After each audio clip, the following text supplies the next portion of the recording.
Good morning, good afternoon, good evening, depending on where you are in the world. I'm happy you're with me, happy you're joining me today. I'm Dorit Shoshani, and today's video is called Sleep is an Infinite Game. Understanding the concept of an infinite game, for me, was life-changing, both as a parent, but also just as a person. And I would love for you guys to have this shift in perspective as well. So when we think about what an infinite game is, we contrast it with a finite game. There are infinite games, there are finite games. So an infinite game is something that doesn't have hard endpoints. So there's no beginning, there's no end, there's no winner, there's no loser. We see failures as opportunities for growth and as information, as opposed to an end all. The ability to wrap our head around having sleep as an infinite game makes a big shift in the way that we look at teaching our children how to sleep. Because if we're looking at it as a finite game, which many of the families that I meet with in my sleep practice do, they say to me, okay, so how long is this going to take? And I always think to myself, that would be like saying, how long is it going to take for me to be healthy? Because as if there were a certain day that we were going to, get to the finish line and say, yay, I'm healthy, that's it, it's over. I can go back to my junk food habits and not sleeping at night and being super stressed out. It doesn't work that way. It's a practice. Really, these things like health, like education, like sleep, these are lifelong games. These are games that we play forever.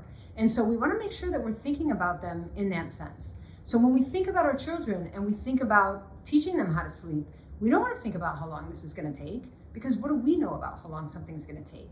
We just want to know that we're in it for the long haul. That means that we're adopting healthy habits, that we understand the value of sleep, that we're working towards a long-term goal of sleeping enough and waking up well rested and having nice solid nights as a family. Another aspect of infinite games that we want to put our focus on is that we expect the ups and downs. So we don't expect everything to be smooth and then get super discouraged when something comes up because life happens, and start to think that that's it. Sleep went out the window. We're never going to sleep again, and everything's been sabotaged.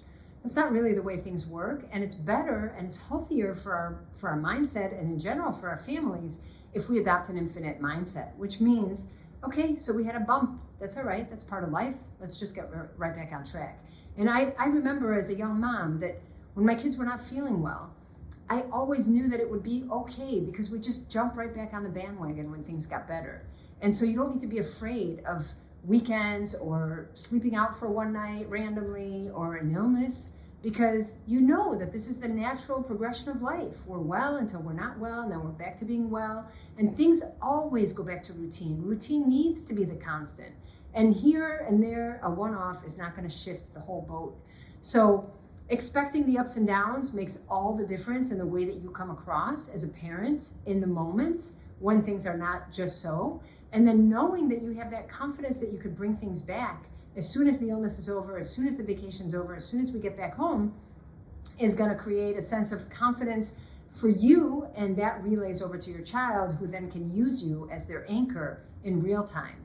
So I invite you to really think about this concept of infinite games. I invite you to see failures as opportunities and not as the end all. That means when we're trying to get our kids to sleep and we're at grandma's house and there's 1,000 other kids there and it's just too rowdy and noisy and our child won't go to sleep, it doesn't mean it's the end all. It just means, all right, so at grandma's house, our child is not sleeping today.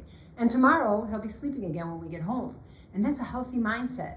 That keeps you fresh, as opposed to being sucked into your victimhood around, oh, things are not working for me and we're never going to sleep again, which is not exactly a productive way to look at your sleep in general or your family's sleep. All right, guys, I hope this video was insightful and shed some light on how adopting the thought of sleep as an infinite game can completely change your experience.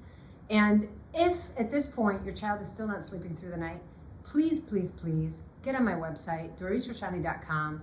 Just click on the link. You're going to get a free guide. It's called The 3 Main Reasons Why Your Child is Still Not Sleeping Through the Night. It's quick, it won't take too long. Let's get your kids sleeping first before we start thinking about how I want to show up and what's going on with me. I want to first make sure that you guys get a full night's sleep, that you wake up well rested, and that way we can graduate that stage and move on to bigger and better topics. So I also invite you to join my community. You can do so also through my website by subscribing to my blog, and then you will get updates occasionally. on new things that are up and coming, and on opportunities to meet me live for webinars and live Q&As. And then we can discuss face-to-face how things are going for you, how you've adopted the Infinite Game, what that's like for you. I would love to hear all about it. So I hope to see you guys on the inside.